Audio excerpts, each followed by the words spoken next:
Tell me exactly what's happened. I just had a 12-year-old boy show up here at my front door asking for help. And he's said he just came from a neighbor's house, and we know there's been problems at this neighbor's house. He's emaciated, he's got tape around his legs, he's hungry, and he's thirsty. On August 30th, 2023, a 12-year-old boy showed up at a neighbor's house in a rural area in Utah.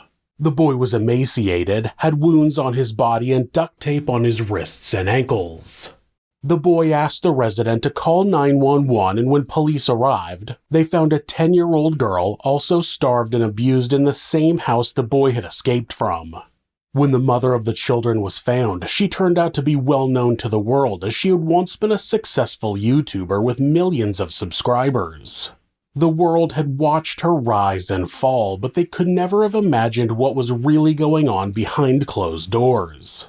This is Monsters.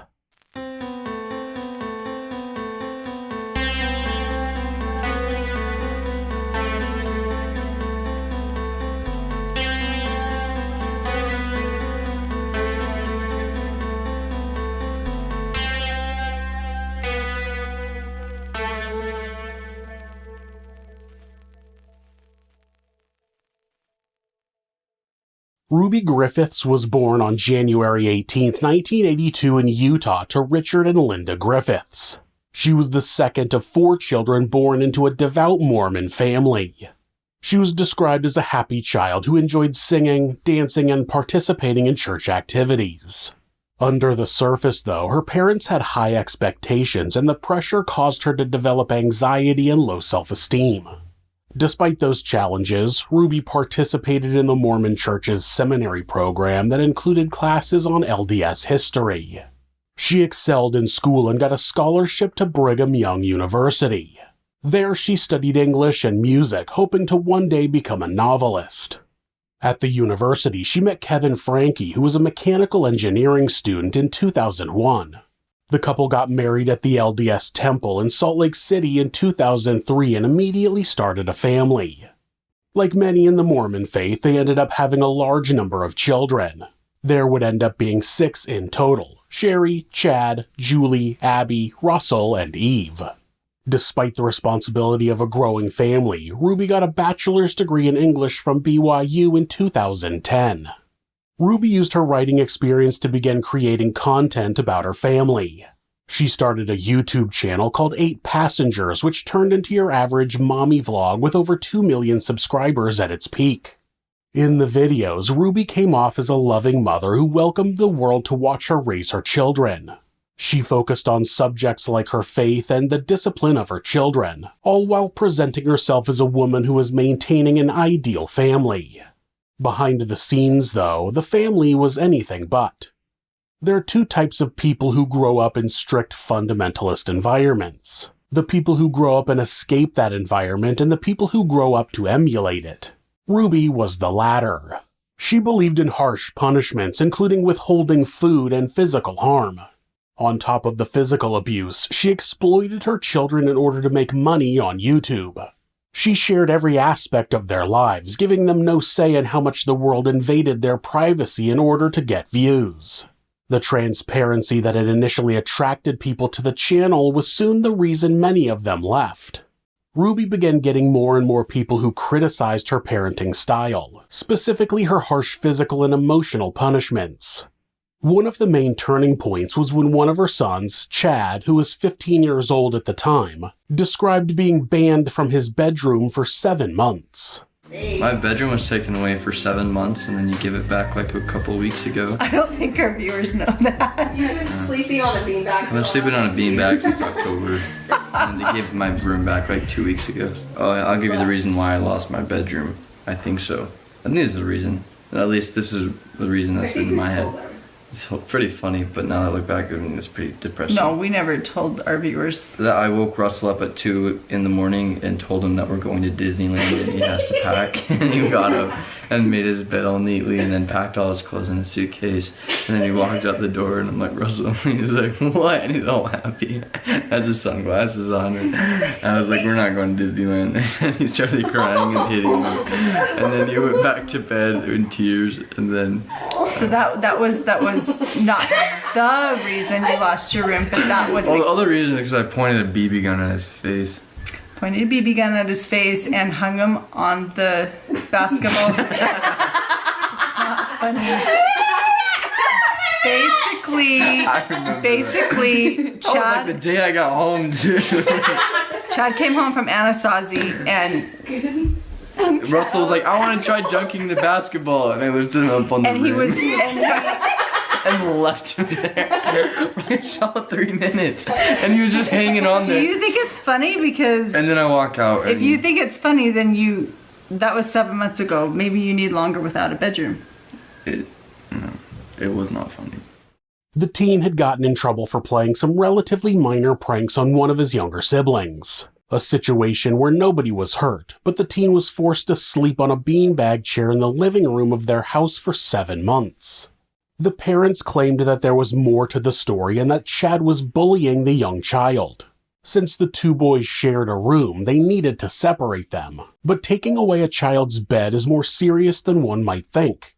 A child's bed, especially when they share a room, is really the one place that is theirs and they create a sense of security in it. Taking that security away can be far more traumatizing than the punishment requires, especially when the quote-unquote bullying the parents were talking about seemed like they weren't much more than pranks between siblings.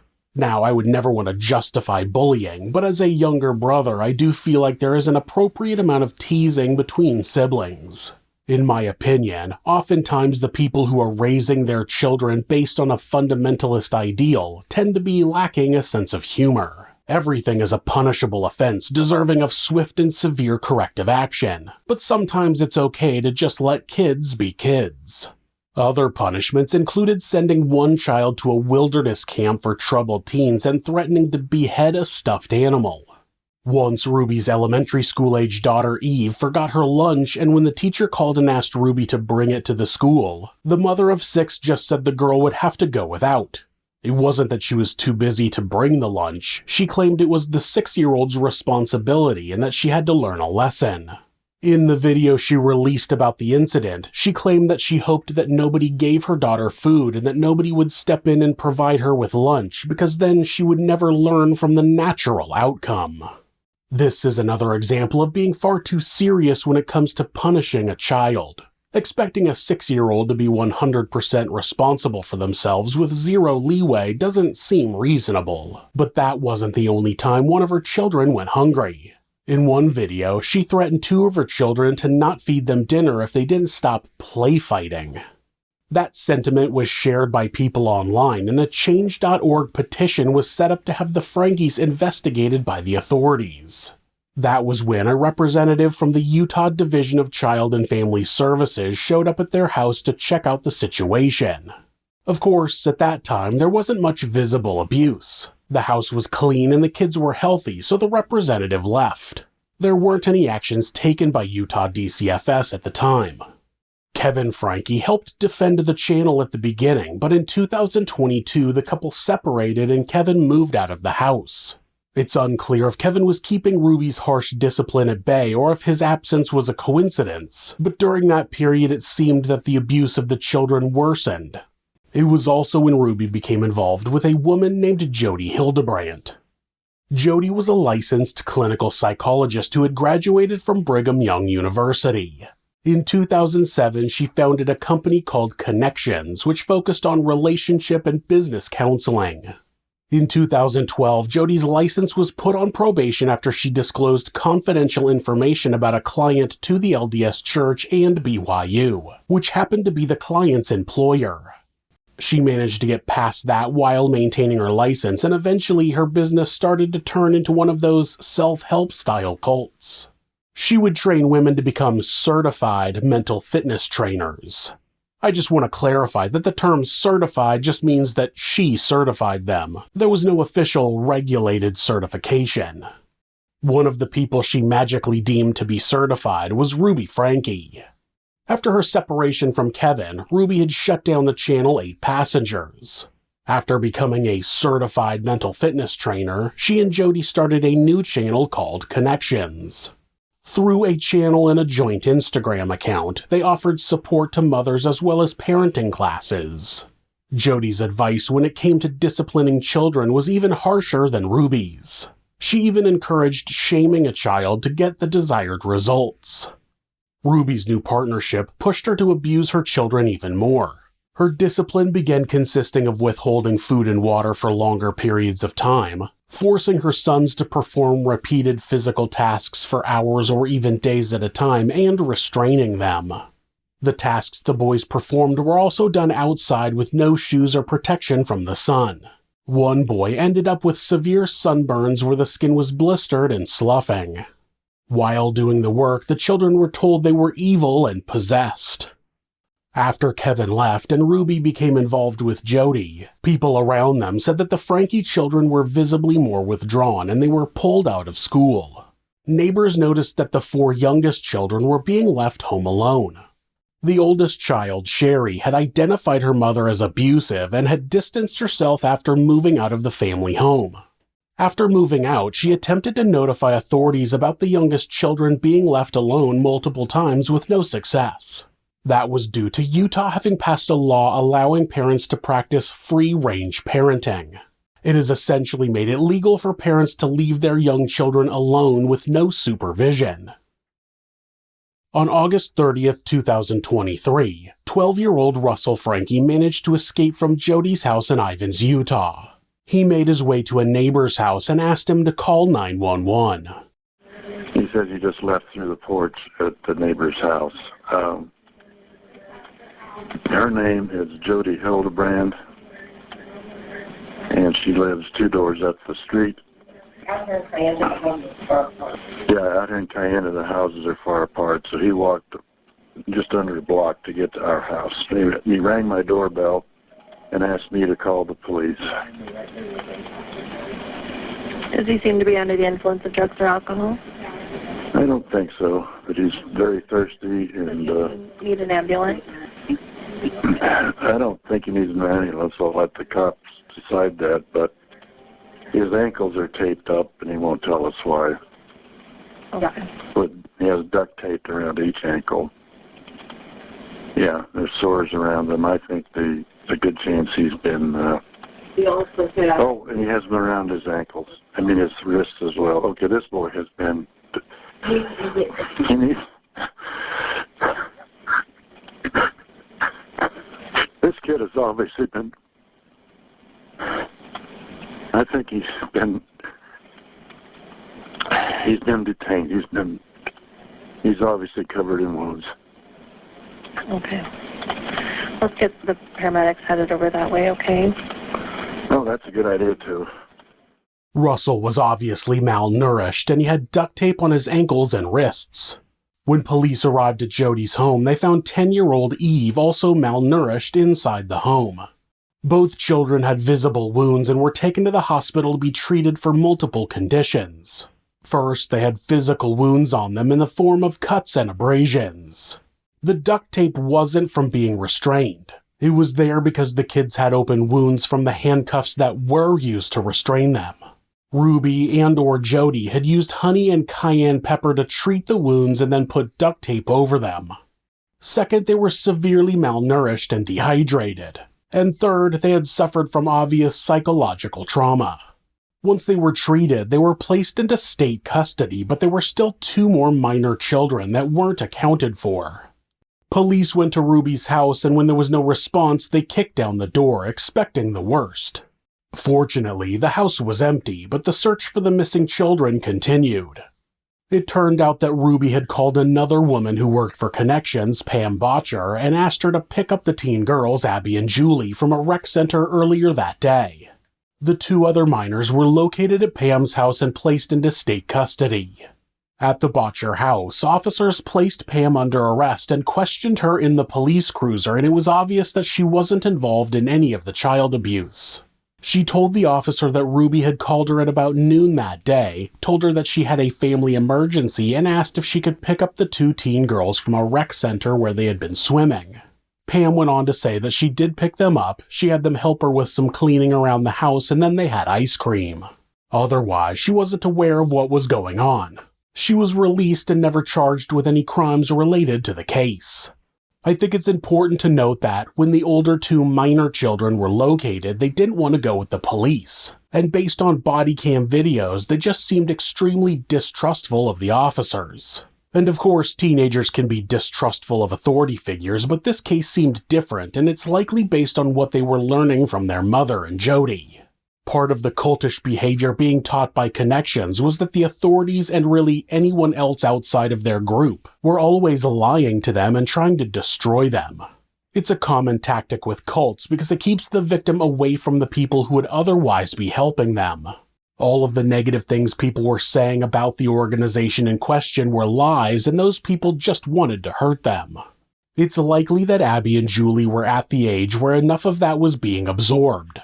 Sherry and Chad were too old and already knew the truth, and Russell and Eve were too young and hadn't soaked up enough of the bullshit yet. That would be made obvious when Sherry took to Instagram and simply said about the arrest that would soon happen, quote, "Finally."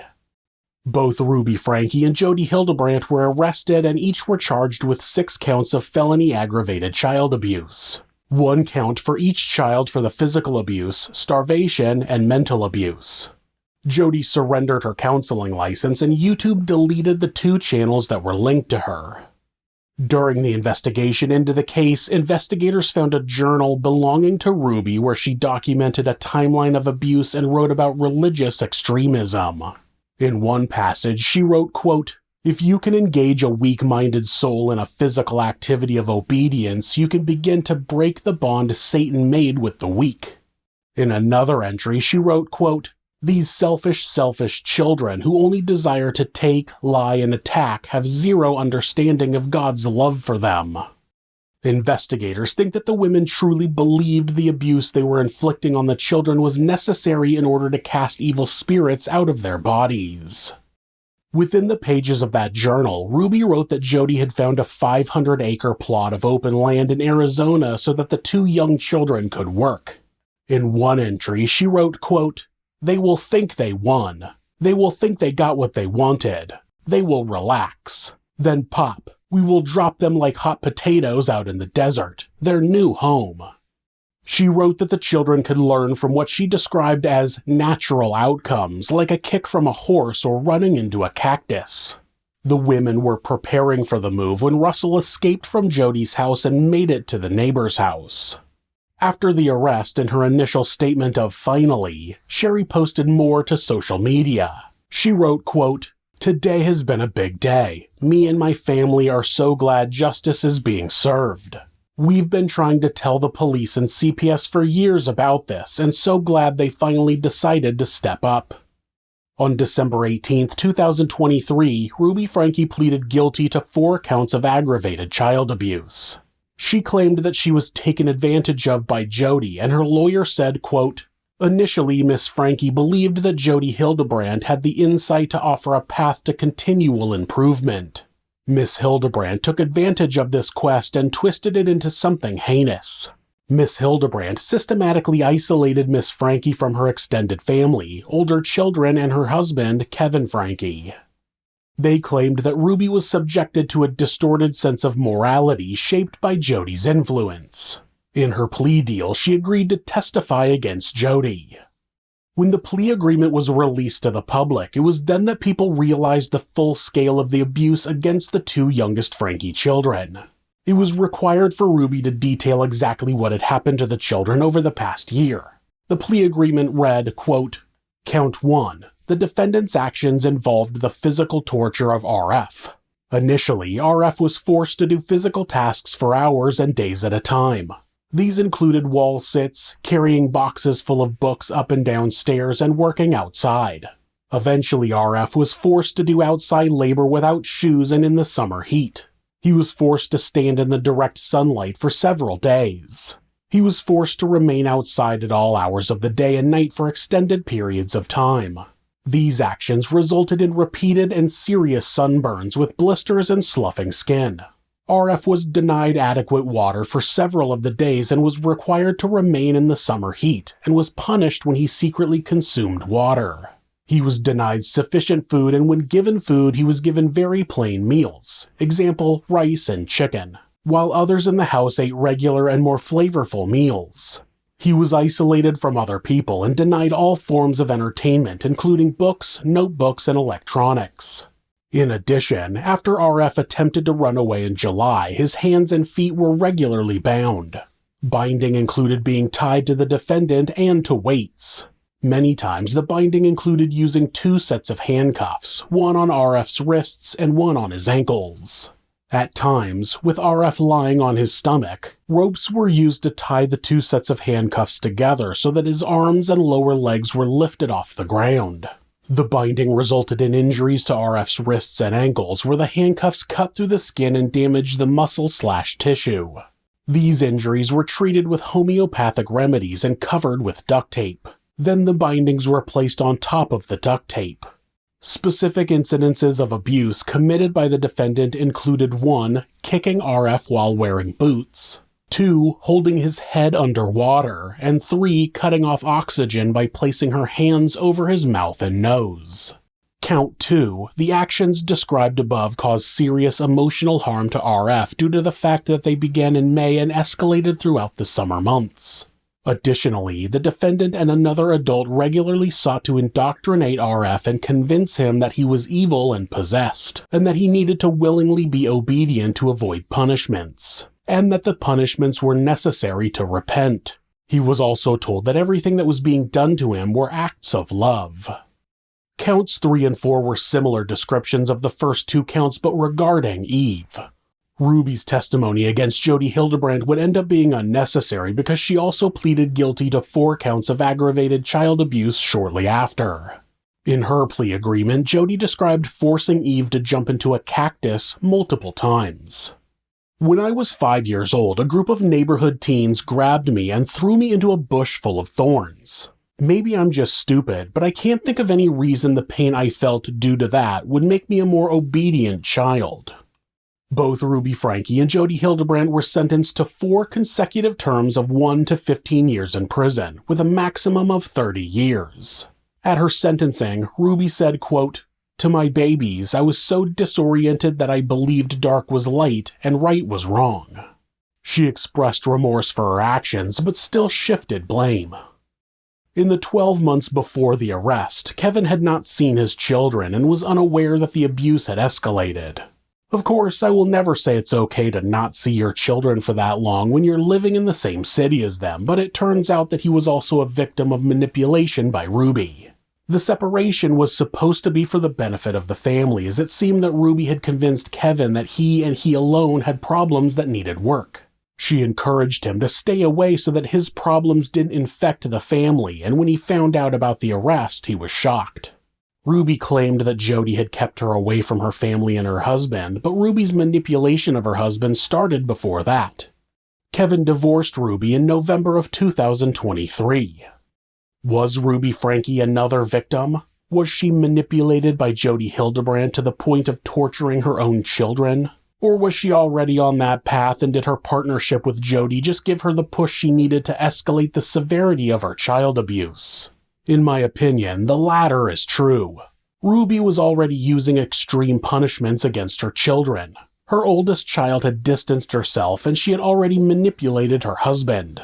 As far as monsters who never committed murder go, Ruby Franke is one of the worst.